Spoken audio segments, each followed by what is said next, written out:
We are a company of craftsmen. Our designers shape beautiful forms which embody their own spirit and follow a philosophy that we call Kodo, soul of motion. Kodo breathes life into our cars through design, creating dynamic and elegant forms that reflect and interact with the world around you. It is one thing to produce a singular piece of art, quite another to reproduce it again and again.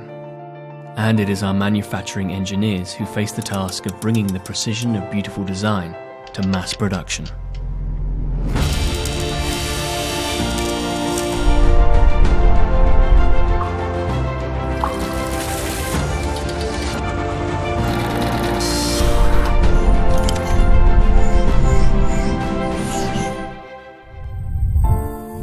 To manufacture without compromise required our production engineers to be creative, to evolve new techniques and materials that bring an artisan's skill to the production process.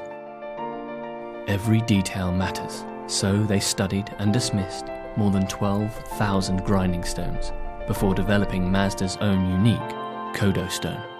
A stone that enables our craftsmen to precisely sculpt the master metal molds to reflect our Kodo design. This is a skill honed over time. Only after 20 years or more of dedicated practice can apprentice become master. We call these master craftsmen takumi. Mazda's takumi can shave metal to a 20th the width of a human hair. This level of skill and precision is vital to bring our Kodo design to production. As we turn our work from paper to clay to metal, and teach our machines to cut and polish like artists, the human touch is ever present. Human hands always provide the final finish, human eyes, the final inspection. Pride and passion in every stage of production, so that our customers can have pride in every moment of ownership. The Art of Manufacturing by Mazda.